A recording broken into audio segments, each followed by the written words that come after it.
તમને પણ ખબર છે કે હવે ઘાસચારો નથી આવવાનો, તો હવે માલઢોર માટે શું કરવાનું? માલધારી મુશ્કેલીમાં છે, ખેડૂત મુશ્કેલીમાં ગીર્યા એટલે અમે મુશ્કેલીમાં ગીર્યા ને સારો રહ્યો ને સારો બધો પલ્લી ગયો. ખોળ ખવડાવી તો અત્યારે મોંઘા ભાવનો ખોળ, સારે મોંઘી ખોળે મોંઘો, દૂધના ભાવ નહીં, મળતું નથી કશું, નાખ જ છે. આખું વર્ષ મહેનત કરવાની અને છેલ્લે હાથમાં કંઈ નથી આવતું. માણસ જિંદગીમાં એક વાર મળે, ખેડૂત હર સિઝનમાં 3 વાર મળે આખા વર્ષમાં. અને અમારું તો કેવું એવું છે કે અમારા ગામમાં જે સર્વે કર્યું હતું એ 100% નુકસાનીવાળું સર્વે, 15 ઇંચ ઉપરનો વરસાદ બતાવ્યો છે, છતાં 100% નુકસાન હોય તો 100% સહાય કેમ નહીં? એટલે કપાસના ભાવ નતા મળતા એટલે મગફળી વાવી હતી. કપાસ તો અમથો ઓછો જ થતો હતો. હજારમાં કેમ કે 1452 રૂપિયા ટેકાના ભાવ છે. રજીસ્ટ્રેશન કરાવ્યું હતું? પણ 125 મણ લેન બેન મેં તો ભાડા પેટે જમીન રાખી છે. નમસ્કાર, આપ જોઈ રહ્યા છો નિર્ભય ન્યૂઝ અને હું છું આપની સાથે રિદ્ધિ. ગુજરાતની અંદર અત્યારે જે માવઠું આવ્યું બરાબર છે, મગફળી છે એ પાત્રા પલળી ગયા, એટલે જે ઘાસચારો છે એ તમામ આખો બગડી ગયો છે. એટલે અત્યારે પરિસ્થિતિ છે જ્યારે મગફળી ખેડૂતના ખેતરમાંથી ઘરે આવવાની હતી એટલે ખેડૂત પાયમાલ બન્યો, ખેડૂતના હાથ બંધાઈ ગયા, એમની પાસે કંઈ નથી. સામે પક્ષે માલધારી સમાજ પણ એવો હતો કે જે રાહ જોઈને બેઠો હતો કે ખેડૂતના ખેતરમાં સારો ઘાસચારો થશે તો અમે અમારા જે માલઢોર છે એમને સારું ખવડાવી શકીશું. હવે કાંઈ જેવો ઓપ્શન એમની પાસે વધ્યો નથી, એટલે માલધારી સમાજના દાદા મારી સાથે જેમની પાસે ઘણા બધા ઢોરઢાંખર છે એમની સાથે વાતચીત કરવી છે. પણ પહેલાં સરકારને પણ એ બતાવવું છે કે ટેક્સ બધા પાસેથી વસૂલ કરવામાં આવે છે. આપણે કમાઈએ છીએ એટલે આપણે મોંઘાદાર ચપ્પલ છે, બૂટ છે લઈને પહેરીએ છીએ, પરંતુ જે રાત દિવસ મહેનત કરે છે અને જેમની પાસે અત્યારે પહેરવા માટે સારા કપડાં નથી, આખો દિવસ રખડવાનું હોય છે માલઢોરની પાછળ અને એમની પાસે એક સારા બૂટ કે ચપ્પલ નથી હોતા. હું દાદાના એક આ બતાવવા એટલા માટે માંગુ છું કે જે મહેનત કરે છે, જે આપણા સુધી ચોખ્ખું દૂધ, ઘી છે બધું પહોંચાડે છે, એ રાત દિવસ એમના માલઢોરની પાછળ જવાનું, એમના પગ ઘસાયેલા છે, એમની પાસે સારા પહેરવા માટે આ બૂટ છે નથી. ટેક્સ વસૂલવાની વાત આવે છે તો બધા કમાણી કરતા હોય છે, એ પણ રાત દિવસ મહેનત કરે છે, પણ સામે પક્ષે વાત એ આવે છે કે એ મહેનત કરે છે અને એમના મહેનતનું ફળ આ છે. સામે પક્ષે કોઈ નેતા મહેનત કરે છે તો એમની પાસે શું હોય છે આપણને બધાને ખબર છે. એમની સાથે જ વાતચીત કરવી છે. તમે વર્ષોથી આ ધંધા સાથે સંકળાયેલા છો, આ વખતે તમને પણ ખબર છે કે હવે ઘાસચારો નથી આવવાનો, તો હવે માલઢોર માટે શું કરવાનું? માલઢોર માટે એવું કરવાનું કે ગૌચર જે જમીન હતી જે બધી ખેડી નાખી. હવે જે માલનું પોષણ છે નહીં, પછી અમારે દૂધની ડેરીનો કોઈ અત્યારે ભાવ પૂછતો નથી, તો અમારે માલધારી મુશ્કેલીમાં છે, ખેડૂત મુશ્કેલીમાં ગીર્યા એટલે અમે મુશ્કેલીમાં ગીર્યા ને સારો રહ્યો નહીં સારો બધો પલ્લી ગયો. હવે અમારે નાખવાનું શું માલને? તો અમને સહાય કેવી રીતે સરકાર ક્યારે દે? અમને સહકાર સહાય દેતા નથી. અમે તમારા વાહે ખેડૂને સારું હોય તો અમારે સારું, ખેડૂને નબળું હોય તો અમારે નબળું. તમારે માલઢોરને બચાવ કેમ કરવો? એટલે હવે શું ખવડાવશો? હવે તો શું ઝાડવાનું લીમડા ને પાંદડા ને ખવડાય એવું થાય. પછી રેઠા તગડી મેકી એટલે એમ કે ગાયું રેઠી તગડી મેકી, પણ અમારે કાંઈ ન હોય શું નાખી હોય તો નાખી ને. એટલે આ ખોડ ને એવું કંઈ ખવડાવવાનું? ખોળ ખવડાવી તો અત્યારે મોંઘા ભાવનો ખોળ, સારે મોંઘી ખોળે મોંઘો, દૂધના ભાવ નહીં. ગુણ કેટલાની આવે છે? ગુણી આવે 2300 રૂપિયાની. અને એક ગાય દીઠ કે એક ભેંસ દીઠ કેટલા દિવસ ચાલે? એક ગાય એક ભેંસ દિવસમાં એવું ન હોય. અમારે 5 દૂધણા હોય ને એટલે 2-5 દી હાલે. 2-5 દિવસ. હા. એટલે સવાર સાંજ નાખવાનું? હા, બે ખાણ થાય ને, દવા બેસે ત્યારે ખાણ ખવડાવવાનું. ખાણ કરી દેવું પડે અમારે. અને એક ખોડમાં કોઈ બીજો ઓપ્શન આવે કે તમારે મોંઘા કે સસ્તા માયલું લેવું હોય તો? હા, ખોળમાં દર અઠવાડિયે ફરી જાય, 50 વધી જાય કાં 50 ઘટી જાય. એટલે ખાલી અત્યારે ધંધો આ જ છે માલધારીનો? માલધારીનો ધંધો, કઈ બીજો ધંધો નથી. અને ભાવ શું આવે છે ફેટનો? ફેટના ભાવ આપે તો 2 રૂપિયા 2.5 રૂપિયા 2.5 રૂપિયા આપે. એટલે ગાયના આટલા ફેટ હશે? ગાયના ફેટ કેટલા આવે છે? ગાયના તો આપતા જ નથી. તો 1.5 રૂપિયા ગાયનું દૂધ દેવા જાવ, 5 લીટર દેવા જાવ તો ફેટ કેટલા આવે? 3-3.5. અને ભેંસના? ભેંસના 4 થી 5. એવું કેમ? મેં તો સૌરાષ્ટ્ર બાજુ જોયું છે કે 12 કે 13 ફેટ આવે છે. ના, એ ખોટું હોય. દાદા, હું દૂધ દેવા જતી, ડેરીએ ભરવા જતી, એટલે ડેરીએ ભરવા જતા હોય તો ખોટું હોય બધું. ઓલે ચિઠ્ઠીમાં લખીને આપતા કે તમે આટલા લીટર દૂધ લઈને આવ્યા છો, આનો 12 ફેટ આવ્યા એમ. તો ડેરી વાળા સાપ દબાવી દે એટલે ફેટ અમારે કપાઈ જાય. દેરીએ ફેટ ચાંપ દબાઈ દે, ફેટ કપાઈ જાય. અમે અભણ માણા, તો અમે દીમાં બીજું કંઈ જાણી શકીએ નહીં. આલ્યો આ તમારી ચિઠ્ઠી. હવે ચિઠ્ઠી અમારો છોકરો કોઈક ભણેલો હોય તો વાંચે, તો એમ કે બાપુ આમાં તો આટલા જ ફેટ આવ્યા છે ને આટલું જ પૈસા થયા છે, તો ખાંડ ને તૂટે ને ખાવાના તૂટે. એટલે ખાણ તો મોંઘું છે જ અત્યારે. હા, ખાંડ મોંઘું જ છે. આખા દિવસમાં આમ માવજત કેટલો ટાઈમ કરવી પડે ગાય કે ભેંસની? 24 કલાક રાત દી અને પાણી પાવાના, સારવા જવાના, ભાતો બાંધીને જવાનું, તડકો વેઠવાનો, ટાઈટ વેઠવાની. તો અમારો જે ઉદ્યોગ રહ્યો એનો કોઈ ભાવ તાલ નહીં. બરોબર, અત્યારે ઠેઠ થઈને ઠેઠ લગી ભ્રષ્ટાચાર છે, નાનેથી મોટા લગી. અમારે ક્યાં જવાનું? અમારી ફરિયાદ કોઈ ઝીલતું નથી. અત્યારે આપણે સંમેલન કર્યું બરોબર, તો અત્યારે લગી એમની માલપા કોઈ એમ કીધું કે માલધારીનો ગૌચર ખાલી નથી થતું, તો માલ દ્વારા ચા રાખતા છે. તો અમે તો કાંઠા ને, તો માર્ગના રસ્તામાં રાખીને અમે રાખીએ. અમારો દૂધનો સંગ્રહ થાય નહીં, 24 કલાક દૂધ રહે તો બગડી જાય. હા, એટલે એ પણ માથાકૂટ છે કે તમારે દૂધને સાચવીને રાખવું પડે. અને જો તમે પાછળ જે ડોકાનું દૂધ હોય એ લઈને જાઓ તો એમના ફેટ ઓછા આવે, એટલે લોકો છે પાછળનું જે સારું દૂધ હોય છે દેવા જતા હોય છે. માલધારીની વેદના સમજી છે. બીજા ખેડૂતો છે એમની સાથે પણ વાતચીત કરવી છે કે કેટલા વર્ષોથી ખેતી કરો છો તમે અને ક્યાંથી આવો છો? અમે દુધાળા ગીર તુલસીજામ પાસેથી આવીએ. 25 વર્ષથી ખેતી કરી. ખેતીમાંથી કઈ મળે છે કે ખાલી આપણે નાક જ કરવાનું ખેતીમાં? મળે છે, ઉંમર વધે, બીજું તો કાંઈ વધતું નથી, મળતું નથી કશું. નાખ જ છે. આજે તમે જોતા હશો ઉનાળામાં એમની બેબીના, ખેડૂતની બેબીના મેરેજ હતા 15 દિવસ પછી, અને ગળે પોલ બાંધીને સુસાઇડ કર્યું છે. જો મળતું હોય તો કોઈ સુસાઇડ ના કરે. એટલી બહોળી સંખ્યામાં ખેડૂતો અહીંયા ભેગા ના થાય. એટલે આખું વર્ષ મહેનત કરવાની અને છેલ્લે હાથમાં કંઈ નથી આવતું. કશું નથી આવતું. માણસ જિંદગીમાં એક વાર મળે, ખેડૂત હર સિઝનમાં 3 વાર મળે આખા વર્ષમાં. અત્યારે શિયાળુ પાક વાવવાના પૈસા નથી ખેડૂતો પાસે, ખાતર બિયારણના પૈસા નથી. મજૂરી આજે 600 થી 700 રૂપિયા પહોંચી ગઈ છે. સિંગનો ભાવ એવરેજ 600 થી લઈને 800-900 રૂપિયા સુધી રહે છે. 19,000 રૂપિયા જેવો તો વીઘે એમને ખર્ચો લાગી જાય છે. વીઘે 20 મણ સિંગ થાય તો 1000 રૂપિયા વધે જાય. પોતાનો ખર્ચો નથી ગણતો એટલે 1000 રૂપિયા વીઘે વધે. એમાં આ સિઝન પર જોડવાના છે. 100% નુકસાની છે. અને અમારું તો કેવું એવું છે કે અમારા ગામમાં જે સર્વે કર્યું હતું એ 100% નુકસાનીવાળું સર્વે. 15 ઇંચ ઉપરનો વરસાદ બતાવ્યો છે, છતાં 100% નુકસાન હોય તો 100% સહાય કેમ નહીં? આ પ્રશ્નની રજૂઆત માટે અમે તો એવું બધું કરાય પણ ખેતી ના કરાય. ના, આ તો હવે એ જ છે. હવે નવી જનરેશન કોઈ ખેતી કરવાની નથી, થાકી ગયા બધા. ખેડૂતના મોઢેથી એવું સાંભળવા મળે છે કે થાકી ગયા.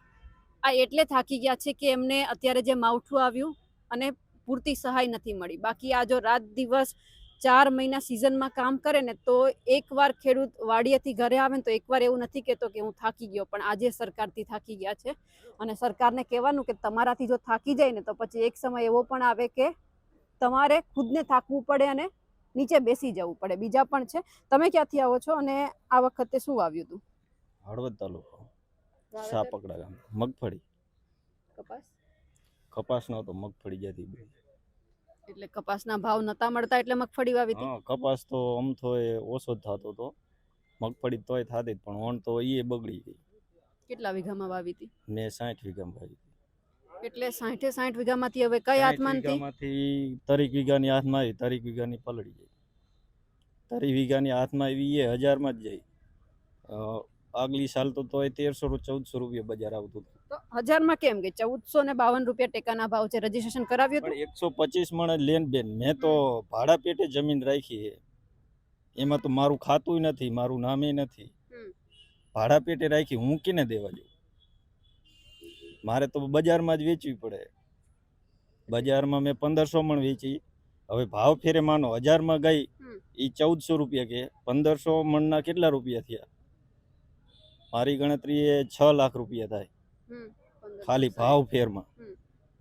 તો મારે ભાવ ફેરમાં જ ખાલી 6 લાખ રૂપિયા ફેર પડે છે. બાકી 30 વીઘાની પલરી જઈ ને એમાં તો કેટલું હાથમાં આવે એ જ નક્કી નથી. એટલે એવું કહે છે કે આજે 30 વીઘાની તમારી મગફળી બરબાદ થઈ ગઈ છે, લેવાના છે? એટલી બગડી ગઈ. લેવાના છે સરકાર? એ તમે માર્કેટમાં વેચવા જશો? ક્યાં વેચવા જવું? જમીનના ખાતા વગર ક્યાં વેચવા જવું? તો આ 60 વીઘાની ભાગ્યા તરીકે જ વાવો છો? 10,000નો વીઘો ઉધડ રાખી હતી. હમ. 6 લાખ રૂપિયા એને ભરવાનું થાય, બાકી ખાતર બિયારણ બધું. એટલે જે કંઈ આ 1500 મણ વેચી એનું તો બધું પૂરું જ થઈ જાય, હજી કંઈ વધતું નથી એમાંથી. અને સરકાર ઉપરથી કે વીઘે 3500 હજી અમારા હાથમાં ક્યાં આવે? એટલે તો એ જે ખાતેદાર હશે એનામાં જ હશે. અને હાલો માન્યું એ સહાય મળી, એ સીધી ખાતેદાર છે એના ખાતામાં ગઈ, તોય તમારે સામે એના 6 લાખ રૂપિયા આપવાના? એ તો એમનો હક ને, જમીન એના ખાતે એનો હક. તો એ તમને જે જમીન માલિક છે પૈસા નહીં આપે? ના, નો આપે. એટલે એ જે મોટા ખાતેદાર જે ખેડૂત છે જેમણે ભાગ્યે વાવવા આપી છે, એ ખેડૂતોને કહેવાનું છે કે તમારા ખાતામાં નાખે છે, તમે બીજી જગ્યા ઉપર ધંધા કરો છો કે તમારી પાસે કોઈ મોટા બીજા બિઝનેસ છે, તો તમારા ખાતામાં જે પૈસા આવ્યા, જે રાત દિવસ જેમણે મહેનત કરી છે, જે તમે ચોથા ભાગે આપ્યું છે, ત્રીજા ભાગે આપ્યું છે, એ ખેડૂતને તમે પૈસા આપી દો. કારણ કે એ પોતાની રીતે બંધાયેલો છે કે તમને કીધું છે કે 1 વીઘાના આટલા પૈસા એ તમને આપવાનો છે, એટલે એ તમને સમયસર પહોંચાડી દે છે. તો જવાબદારી તમારી પણ આવે છે કે તમારા ખાતામાં આવે છે તો સમયસર તમે એમને પણ આપો, જેથી કરીને એ આવતું સિઝન, એટલે કે અત્યારે જે હવે રવિ પાકની શરૂઆત થવાની છે, ઘણી બધી જગ્યા ઉપર ઘણા લોકોએ ઘઉં કે એવું બધું ચણા વાવી દીધું છે, પણ આ જે ખેડૂત છે રાહ જોઈને બેઠો છે, એ પણ બીજી વખત ખેતી કરી શકે. બીજા પણ છે, એમની સાથે પણ વાતચીત કરવી છે. દાદા, ક્યાંથી આવો છો? ગઢડા પાસે રામપરા સ્વામીના ગઢડા. સ્વામીના ગઢડા. શું આવ્યું તું? કપાસ. ખાલી કપાસ? હમ. તો હવે કપાસનો ભાવ શું ચાલે છે? કપાસનો ભાવ 1250 આવ્યો, 60 મણ થયો, હવે કાઢવાનો છે. એટલે હવે કઈ જ નથી, ખાલી દાળ જ છે એમના. કાઢીને નવું શિયાળું પીત કરવાનું. શું વાવવાનું છે હવે? હવે સણ્યા ઘઉં કે એવું કાંઈક વાવશું, ગમે એ શિયાળું મોલાત. 1 વીઘામાં જો તમે ઘઉં કે ચણા વાવો તો કેટલી મજૂરી થાય? તમે જમીન ખેડવાની, વાવેતર કરવાનું, ચા નવા નાખવાના, એટલું જ કે વીઘે 35 વીઘા તમને અત્યારે જે મળે છે, અત્યારે નુકસાન ગયું છે, બરાબર? 35 અલા 1500 રૂપિયા કટર વાળો લેસ કાપવાનો, બરોબર. 1 થેલી વીઘે ડીઓપી ની જોઈ, પછી સલ્ફર જોઈ, ઓલું ઉરિયા જોઈ, બરોબર. પછી ખેડવાનો ખર્ચ, ખર્ચો તો 6-7-8 હજારનો 1 વીઘા ઘઉંમાં લાગી જાય, ઘણો હંધો ઘણો. એટલે હવે 14 વીઘાને 60 મણ કપાય થયો, 2 દીકરા 2 વહુ 2 માણા એમે અને 4 છોકરા, 10 જણા સેવી, 60 મણમાં 1500 આવે તો પૈસા કેટલા? 75,000 આવે ને. 75,000 માં હું એમ ખાઈ લેવી? 75,000 રૂપિયામાં 10 જણાનું બકાલું રોજ 100 રૂપિયાનું થાય, 12 13 36,000 બકાલાના જ થાય 12 મહિને. એગ્રો વાળાનું બિલ છે 35,000. અમારે લઈ શું લેવાનું? કાંઈ હાથમાં ન આવે, ઘરના નાખવાનું છે, કોઈ વસ્તુ ન આવે. એટલે ખાલી મહેનત જ કરવાની છે. અને મહેનત નહીં, ઘરના નાખવાના પૈસા ઘરના જ જાય ને. 35,000 નું તો એગ્રો વાળાનું બિલ છે દવાનું, બરોબર. પછી ડીઓપી સલ્ફર એ હતું તો રોકડા પૈસા આવ્યું હોય, બરોબર. એમાં મારું મહેનત તો એમ કઈ ગણતા જ નથી. બસ અત્યારે 2 ગાવું ને 2 ભેંસું છે, 20 લીટર દૂધ ભરાય, એમાં વાપરીએ ને બકાલું લેવી ને પાનમાં, બાકી કાંઈ વધતું નથી. લ્યો ઢોર છે એ આવે કમારી 20 લીટર દૂધની રોજ, બાકી કપા તો હવે કાઢવાનો ઘરે જઈને. લ્યો કાંઈ વધે એવું નથી ખેડૂત કોઈ પણ વસ્તુ. વાયલો વરસાદ આવ્યો ને પૂરું કરી દીધું હંધું, આમ ઊંધો જ નાખી દીધો, ફાલ ને ઝીંડવું ને હંધું ખેરી જ નાખ્યું હંધું, કાંઈ રવા જ નથી દીધું કોઈ પણ વસ્તુ. આમ જ્યારે કપાસ મોટો થયો તો જીંડવા આવ્યા હતા ત્યારે એવું લાગતું હતું કે સારું થશે એમ? હા, ત્યારે એમ હતું કોણ ભરે સારું છે, પણ વરસાદ પહેલેથી ને સારા વર્યા ને. ચલો વરસાદ એક નવરાત્રી નો થયો અને એક આ દિવાળી પછી થયો, 2 ખેલ ફાલ આવ્યો કપાસ ને હારો, 2 ખેલ ખેલી નાખ્યો. હવે અમારા ભાગમાં વધી હાંઠિયું, એ કપાવાના અમારે વીઘે 1000 દેવા પડશે. ઓલું કટર આવે ને હાંઠિયું કાપવાનું, એના વીઘે 1000 દેવા પડશે. એના એમ પાછા પોર સુધી પૈસા ખમાડવી ટ્રેક્ટર વાળા ગામનો હોય ને, આવતી સાલ સુધી બિચારા ખમે. 12,000 રૂપિયા કપાવાના થાય, પછી ભાંઠા આવડા હોય વીણવાના, ખેતી સાફ કરવી, હળગાવાનું, પછી નવું વાવેતર થાય ને. ઘઉં સણ્યા નકર ઓલા દાંતામાં નડે, ભાંઠા વાવવામાં નડે. ખેડૂને તો ઘરના પૈસા નાખવાના છે અધોગતિ. એમાંય મારે 14 વીઘામાં જમીનમાં 2 ખાતા છે, 22 પેંકી 1 અને 22 કેમ્પી 2. સર્વે નંબર ઉપલ્યો છે 519. એમાં સહાય નાખીને મારે 2 હેક્ટર ને 1.5 વીઘો જમીન થાય, 125 વીઘા 1 હેક્ટર થયું, એમાં સહાય એક જ ખાતામાં આવે છે, બે ખાતામાં આવતી નથી. 125 વીઘા 2 વાર ગણો એટલે 12.5 વીઘા થઈ. મારી આગળ જમીન છે 14 વીઘા. એમાં સહાય કોઈ પણ ફોર્મ ભરું ને હું એકમાં જ આવે છે, બીજામાં સહાય આવતી જ નથી હાલની અંદર. ઉપર રજૂઆત કરી? રજૂઆત તો આ વીસી ઓપરેટર હોય ગામનો, એને છે પછી ગ્રામ સેવક, એને કીધું હોય ઈ કે તમારે આધાર કાર્ડ લિંક થયું છે ને બેંક હારે, કે સહાય એકમાં જ આવશે, બીજામાં નહીં આવે. હવે અમારે શું ગુનો કર્યો? મોટો નંબર એક જ છે 519, પછી એમાંથી 2 નંબર પડેલા છે. અડધી જમીન મારા દાદાની, અડધી મારા બાપાની. એક જ ખાતેદારમાં મળે, હા, સર્વેમાં બે અલગ અલગ ભાગ આ પડી બેંકી જાય. નંબર અલગ છે, વાડી એક જ છે. હમ. બેંકી નંબરમાં તમને ખબર પડે, જમીન વાડી એક જ છે. એટલે અડધી જમીન મારા દાદાની હતી, એ વેચાણ ખાત કરીને મારા ખાતે લીધી. મારા બાપાને 7 વીઘા હતી, એ મારે વારસદારમાં આવી. સહાય એક જ ખાતામાં મળે, એટલે મારે 22 આવવાના, 48 આપવાના નથી. આવું છે વર્ષ. આપણે રજૂઆત કરવી તો કોને કરવી? વીસી ઓપરેટર, ગ્રામ સેવક છે એને કરવી, બીજા કોને કહેવું? કલેક્ટર ઓફિસ ખોલે મારી એકલાથી? ખોલે? નકર ન્યાય જ આવી લ્યો. કોઈ કોઈનું નથી સાંભળતું, એકલાનું. રાજા માણસો હોય ધંધા સાંભળે, બાકી કોઈ નહીં. જાજા હાથ રડી હમણાં એવું છે. બીજા પણ અહીંયા ખેડૂતો છે, એમની સાથે પણ વાતચીત કરવી છે, કારણ કે ઠેક ઠેકાણેથી અહીંયા આવેલા છે, એટલે પ્રશ્ન બધાને છે. ક્યાંથી આવો છો? ચોટીલા કેટલું નુકસાન છે આ વખતે? નુકસાન તો ઘણું છે. શું આવ્યું હતું? અમારે મગફળી ને કપાસ નું બધું આવી ગયું છે. થોડું કોઈ હાથમાં આવ્યું છે? 25% જેવું આવ્યું, થોડું ઘણું. 25% જેવું આવ્યું છે. કપાસ બધોય ફેલ ગયો છે અને મગફળીના પાત્રા બધા ઉભા બગડી ગયા છે. લાગે છે કે સરકારે જે પેકેજ આપ્યું છે એમાંથી કઈ પૂરું થશે ખેડૂતનું? એ તો સરકારને ખબર હોય ને, અમને તો શું આપે તો તમે લેવા જઈએ છીએ. 2000 સમયસર મળે છે? હે? 2000 રૂપિયા સમયસર મળે છે, ઉપરથી આવે છે? હા, એ તો 2000 અમુક સમય મળી જાય ને અમુક સમય લેટ થાય ને એવું બધું થાય છે. એટલે હવે સરકાર પાસે જ આશા છે કે સમયસર આપશે કે નહીં. ક્યાંથી આવો છો દાદા? ચોટીલા બાજુ. સુરેન્દ્રનગરના ચોટીલા તાલુકાના ખેરાણા ગામના આવી છે. આ પ્રેસભાઈની આ મિટિંગ હતી, એક આયોજન પત્ર દેવાનું, કોઈક જે કાંઈ કે અલ્ટિમેટમ દેવાનું, કંઈ જે કાંઈ કયો એ ત્યાંથી પોતાના ખર્ચે પોતાનું ભાડું ખર્ચીને આવ્યા છે, અને અહીં કણે કમિટી કરીને છે એ કાંઈ ચર્ચા થઈ છે. પણ છતાંય કલેક્ટર સાહેબ એક ખાલી અમારા હાથે આમ કાગળિયું લેવા બહાર નથી નીકળતા. એને ખેડૂતના દીકરા છે, ખેડૂતની વેદનાની ખેડૂતને જ ખબર હોય. તમે પણ બેન ખેડૂતની દીકરીઓ છો, એવું મેં નથી કહેતા, પણ અમારા હક માટે આવ્યા છે. અને એને સહાય પેકેજ જાહેર કર્યું છે, એમાં ના નથી, પણ સહાય પેકેજ જાહેર કર્યું એમાં 1 હેક્ટરના 22,000 રૂપિયા, 2 હેક્ટરના કદાચ 44,000 થતા છે, પણ 1 વીઘાના 3520 રૂપિયા થાય. તો 3520 રૂપિયા અમારે ખાલી દાંતી આંકવી ને ખેડ કરવી હોય, એનું એક દાંતી આંકવાનું રાહ હકામનું ખર્ચો નથી નીકળતો. તો અમને જાહેર પેકેજ કઈ રીતે એને જાહેર કરીને કીધું છે? અને આમ કે મેં તમને 10 લાખ કરોડ રૂપિયા જાહેર કર્યા, પણ અમારું બેન એમાં ખાલી ઓલી શું કહેવાય મસાલામાં નાખાઈ ઓલી હળદર અને મીઠું, એના પૈસા એમને નથી આપ્યા.